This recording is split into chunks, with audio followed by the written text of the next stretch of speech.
மக்கள் இந்த வீடியோவில் நம்ம யாரை பற்றி பேச போகிறோம்னா கெஜ்ரிவால் அவர்களை பற்றி தான் பேச போகிறோம். எல்லா அரசியல்வாதியுமாய் இவர் கிடையாது போலங்க. டோட்டலாக கொஞ்சம் வித்தியாசமான ஆளாக இருப்பார் போல். எல்லாரும் என்ன பண்ணுவாங்க, என்மேல் குற்றச்சாட்டு வைக்கிறியா, இந்த குற்றச்சாட்டு உண்மை கிடையாது, பதவியை ராஜினாமா பண்ணி நான் குற்றமற்றவன் அப்படின்னு சொல்லி நிரூபிக்கிறேன்னு தான் சொல்லுவாங்க. இவர் கொஞ்சம் வித்தியாசமான ஆள். சிபிஐ கைது பண்ணும்போது இவர் பார்த்தீங்கன்னா ராஜினாமா பண்ணலை. அதற்கு முன்னாடி அமலாக்கத்துறை கைது பண்ணும்போது ராஜினாமா பண்ணலை.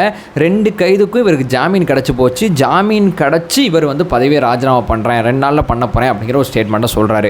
எல்லாருமே அப்படி தான் செயல்படுவாங்க. இவர் இப்படி செயல்படுறாரு. ஏன் இந்த ஐடியாவுக்கு இவர் வர்றாரு, இந்த டிசிஷன் மேக்கிங் இவர் ஏன் எடுத்தார்னா, இவர் ஒரு சூழ்நிலை கைதியாக இப்போ இருக்காரு.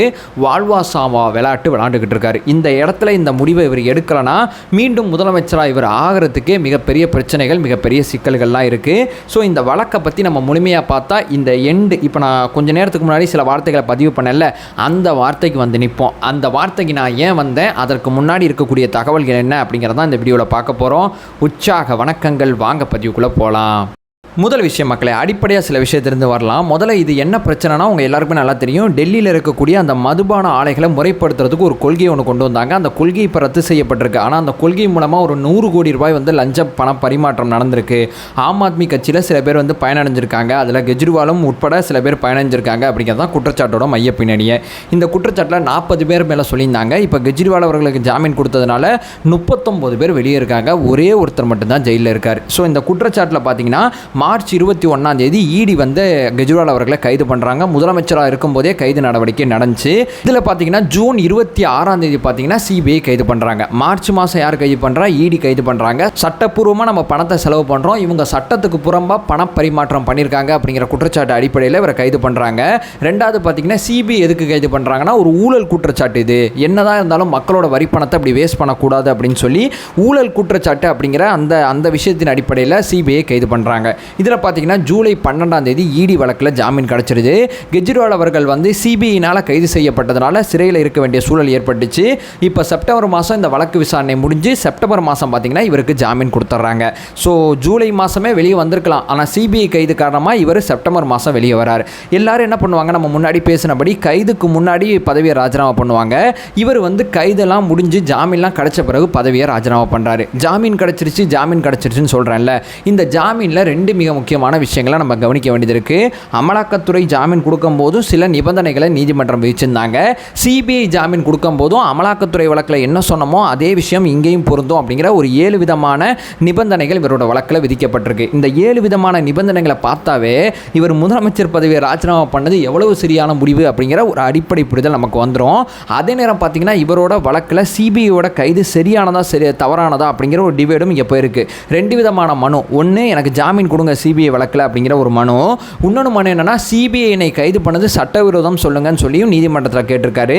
இந்த சட்டவிரோதம் சொல்லுங்கன்னு சொல்லி கேட்டதில் ஒரு நீதிபதி என்ன பண்ணிட்டாங்கன்னா சட்டவிரோதம் சொல்லிட்டாங்க. இன்னொரு நீதிபதி என்ன பண்ணிட்டாங்கன்னா இது சட்டவிரோதமாக கிடையாது, கரெக்டாக தான் கைது பண்ணியிருக்காங்கன்னு சொல்லியிருக்காங்க. இந்த வழக்கு பார்த்தீங்கன்னா 3வது நீதிபதி பார்வைக்கு போகுது. ஆனால் இங்கே பார்த்தீங்கன்னா ரொம்ப நாள் இவரை சிறையில் வச்சுக்க முடியாது. இன்னும் 17 பேர்ட்ட விசாரணையே ஆரம்பிக்கல. இதெல்லாம் செஞ்சு முடிக்கிற வரைக்கும் இவர் சிறையில் வச்சுக்க முடியாது அப்படிங்கிறதுக்காண்டி 2 நீதிபதிகளும் ஒரு மனதாக இவருக்கு ஜாமீன் கொடுத்துட்டாங்க. ஆனால் 7 விதமான நிபந்தனைகள் வச்சிருக்காங்க. ஒன்று என்னன்னு சொல்லி கேட்டிங்கன்னா, இந்த வழக்கு குறித்து பேசக்கூடாது. மொதல் பாயிண்ட் ஆஃப் வியூ, இந்த வழக்கை குறித்து பொது வழியில் எதுவுமே பேசக்கூடாது. நீதிமன்றத்தில் எப்போ இந்த வழக்கை ஆஜராக சொல்கிறோமோ, வாய்தா வருதோ அப்பப்பெல்லாம் ஆஜராகணும். நீதிமன்ற ஆஜர்படுத்தக்கூடிய இந்த விஷயத்தில் விலக்குன்னு எதுவும் நிற்கக்கூடாது அப்படிங்கிற 2வது விஷயத்தையும் சொல்கிறாங்க. 3வது விஷயம், ஆளுநர், துணைநிலை ஆளுநர் சைன் இருக்கக்கூடிய அந்த கோப்பில் மட்டும்தான் முதலமைச்சராக இருக்கக்கூடிய நீங்கள் சைன் பண்ணணும். வேறு எந்த கோப்பினையும் நீங்கள் சைன் பண்ணக்கூடாது. துணைநிலை ஆளுநரோட அனுமதி இல்லாமல் நீங்கள் எந்த விதமான அரசு கோப்பினை சைன் பண்ணக்கூடாது அப்படிங்கிற 3வது நிபந்தனை வச்சிருக்காங்க. 4வது பார்த்தீங்கன்னா தலைமைச் செயலகம் வரக்கூடாது, முதலமைச்சர் அலுவலகம் வரக்கூடாது அப்படிங்கிற ஒரு விஷயத்தை சொல்லியிருக்காங்க. 5வது பார்த்தீங்கன்னா இந்த வழக்கோட சாட்சிகள் யார்ட்டையுமே நீங்கள் சந்தித்து பேசக்கூடாது அப்படிங்கிற விஷயத்தை சொல்லியிருக்காங்க. 6வது பார்த்தீங்கன்னா 10 லட்ச ரூபாய் பணம் நீதிமன்றத்தில் நீங்கள் செலுத்தணும். 2 பேர் உங்கள் ஜாமீன் கையெழுத்தில் உத்தரவாத கையெழுத்து போடணும். இந்த 7 நிபந்தனைகளை நீங்கள் பூர்த்தி பண்ணுவேன் அப்படிங்கிற அந்த உத்தரவாத கையெழுத்து போடணும் அப்படிங்கிற விஷயத்தை சொல்லியிருக்காங்க. 7வது பார்த்தீங்கன்னா இந்த வழக்கில் ஜாமீன் அப்படிங்கிறது இப்போதைக்கு கொடுத்துருக்கோம். இந்த ஜாமீனுக்கு எதிராக யாராவது வழக்கு தொடுக்குறாங்க, இந்த ஜாமீனை எதிர்த்து நீதிமன்றம் போகிறாங்கன்னா அப்போ அந்த ஜாமீன் கேன்சல் பண்ணலாமா வேணாமா அப்படிங்கிற அந்த அமர்வு முடிவு பண்ணலாம். இது ஒரு இடைக்கால ஜாமீனை தவிர இது நிரந்தர ஜாமீன் கிடையாது அப்படிங்கிற விஷயத்தையும் தெளிவுபடுத்தியிருக்காங்க. ஸோ இந்த 7 நிபந்தனைகளை நீதிமன்றம் விதித்து தான் இவருக்கு ஜாமீன் கொடுத்துருக்காங்க. இந்த 7 நிபந்தனைகளை வச்சு பார்க்கும்போது எந்த கோப்பிலையும் கையெழுத்து போடக்கூடாது, முதலமைச்சர் அலுவலகம் போகக்கூடாது, தலைமைச் செயலகம் போகக்கூடாது. அப்போ அந்த பதவி இருந்தால் என்ன, இல்லைனா என்ன? ராஜினாமா பண்ணால் தானே சரியாக இருக்கும். இருக்கிறதும் ஒன்று தான், இல்லாததும் ஒன்று தான். ஒரு முதலமைச்சர், நம்மளோட தமிழ்நாட்டோட முதலமைச்சர் என்ன பண்ணுவார்? தலைமைச் செயலகம் போவார், முதலமைச்சர் அலுவலகம் போவார், அரசு நிர்வாகத்தோட கோப்புலாம் சைன் பண்ணுவார். RN ரவி அவர்கள் சொல்கிற கோப்பில் மட்டும் சைன் பண்ணுறோன்னா நம்ம முதலமைச்சர் வந்து பதவியில் இருக்குதும் ஒன்று தான், இல்லாதும் ஒன்று தானே. அதே விஷயம் தான் இந்த வழக்கில் பார்த்தீங்கன்னா நீதிமன்றம் இதில் பார்த்தீங்கன்னா பிஜேபி வச்ச விமர்சனம் என்னென்னா, நீதிமன்றம் ஜாமீன் கொடுத்தாலும் இவரை குற்றவாளியாக தான் பார்க்குது அப்படிங்கிற ஒரு பாயிண்ட் ஆஃப் வியூ சொல்லியிருந்தாங்க. அது அடிப்படையில் நீதிமன்றம் இவருக்கு ஜாமீன் கொடுத்தாலும் இவர் ஒரு குற்றவாளியை தான் பார்க்குறாங்க. ஸோ தேர்தல் சமயத்தில் இவர் கைது செய்யப்பட்டது நம்ம தவறுன்னு சொல்லியிருந்தோம். தேர்தலுக்கு முன்பு கைது பண்ணியிருக்கலாம், அல்லது தேர்தலுக்கு பின்னாடி கைது பண்ணியிருக்கலாம். தேர்தல் நேரத்தில் கைது பண்ணி சிறையில் போட்டது ஜனநாயகத்துக்கு ஆபத்துன்னு சொல்லி நம்மளே பேசியிருந்தோம். அந்த சமயத்தில் நீதிமன்றம் ஜாமீன் கொடுத்ததை பெரியவாரியாக எல்லாரும் வரவேற்கும் போது நம்மளும் வரவேற்றிருந்தோம். ஆனால் இப்போது இந்த வழக்கில் ஜாமீன் கொடுத்ததில் இந்த நிபந்தனைகள் அடிப்படையில் கொடுக்கும்போது இவருக்கு பார்த்தீங்கன்னா நிச்சயமாக வந்து இப்படிப்பட்ட பிரச்சனைகள் இருக்குது. அந்த பிரச்சனைகள் அடிப்படையில் தான் இவருக்கு ஜாமீன் கிடச்சிருக்கு அப்படிங்கிற அந்த அடிப்படை புரிதல் நமக்கு வந்திருக்கு. ஸோ இருந்தாலும் முதலமைச்சர் பதவி ஒன்று தான், இல்லைனாட்டியும் ஒன்று தான். அதனால தான் தலைவர் வெளியே வந்து பதவியை ராஜினாமா பண்ணிவிட்டு மக்களை நேரடியாக சந்திக்க போகிறேன், தெருவாக போகிறேன், வீடு வீடாக போகிறேன் அப்படிங்கிற ஒரு அரசியலை முன்னெடுக்கிறார். இவர் மட்டும் ராஜினாமா பண்ண போகிறதில்ல, துணை முதல்வராக இருக்கக்கூடிய நபரும் ராஜினாமா பண்ண போகிறாங்க. 2 பேரும் ராஜினாமா பண்ணி எங்கள் மேலே இருக்கக்கூடிய குற்றச்சாட்டு உண்மை இல்லை நிரூபிக்கிற வரைக்கும் நாங்கள் வந்து பதவி ஏற்க மாட்டோம் அப்படிங்கிற விஷயத்த சொல்லியிருக்காங்க. இங்கே ஒரு விஷயத்தை நான் சேர்த்து பதிவு செய்கிறேன். பிப்ரவரி மாதம், அடுத்த வருஷம் பிப்ரவரி 2025 பார்த்தீங்கன்னா அந்த பக்கத்தில், அதாவது டெல்லியில் இருக்கக்கூடிய சட்டசபைக்கு தேர்தல் வருது பிப்ரவரி 25, 2025. ஸோ அதற்கு முன்னாடியே நான் மக்கள்கிட்ட போயிட்டு நான் ஒரு நேர்மையான அரசியல்வாதி அப்படிங்கிற விஷயத்தை ப்ரூவ் பண்ணுவேன், மக்களோட ஆதரவை பெறுவேன் அப்படிங்கிற விஷயத்தை கெஜ்ரிவால் சொல்லியிருக்காரு. அதே நேரத்தில் இந்த எலெக்ஷனை மகாராஷ்டிரா எலெக்ஷனோட சேர்த்து நடத்துங்க நவம்பர் மாதத்தில் அப்படிங்கிற ஒரு கோரிக்கையும் சேர்த்து வச்சிருக்காரு. ஸோ நவம்பர் மாதம் இவர் வச்ச கோரிக்கைலாம் நிச்சயமாக மறுபரிசீலனை செய்ய மாட்டாங்க, ஏற்றுக்க மாட்டாங்க. வழக்கம் போல் பிப்ரவரியில் தான் எலெக்ஷன் நடக்க போது. பிப்ரவரி வரைக்கும் ஒரு முதலமைச்சர் நாற்காலியில் இல்லாத கெஜ்ரிவாலாக தன்னுடைய அரசியலை முன்னெடுப்பார்.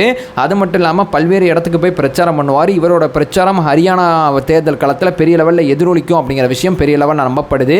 ஸோ பதவியில் இருந்தாலும் ஒன்று தான், இல்லைனாட்டியும் ஒன்று தான். ஒன்றும் இல்லாத பதவியில் உட்கார்றதுக்கு அடுத்த 5 வருஷமாவது ஒரு நல்ல முதலமைச்சராக இருக்கிறதுக்கான முயற்சியை மீண்டும் எடுக்க ஆரம்பிப்போம் அப்படின்னு சொல்லி தான் கெஜ்ரிவால் அவர்கள் இந்த முடிவு எடுத்திருக்காங்க. ஒரு அரசியல்வாதியாக ஒரு சாணக்கியத்தனத்தோடு செயல்பட்டு பார்க்கும்போது இந்த முடிவு சரியானது தான். ஏன்னா 6 மாதமாக சிறையில் உட்காந்தே முதலமைச்சர் பதவியை வச்சு வேலை பார்த்த மனுஷன் சிறையை விட்டு வெளியே வந்த பிறகு இப்படிப்பட்ட நிபந்தனைகள் விதிக்கப்பட்ட பிறகு வேறு வழி இல்லாமல் பதவியை ராஜினாமா பண்ணிட்டார். இங்கே இருக்கக்கூடிய விஷயம் யதார்த்தமான உண்மை தான். இப்போ சொல்லுங்கள், வாழ்வா சாவா கேம் பிப்ரவரி 2025 நடக்கக்கூடிய தேர்தல் களத்தில்.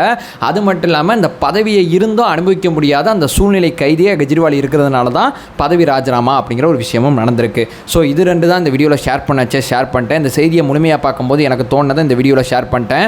உங்களோட கருத்துக்களை இந்த வீடியோ கீழே கமெண்ட் பண்ணுங்கள். அரசியல் ரீதியாக மிக முக்கியமான தகவல்கள் அத்தனையுமே தெரிஞ்சுக்கணுன்னா நம்ம சேனலை தொடர்ச்சியாக ஃபாலோ பண்ணுங்கள்.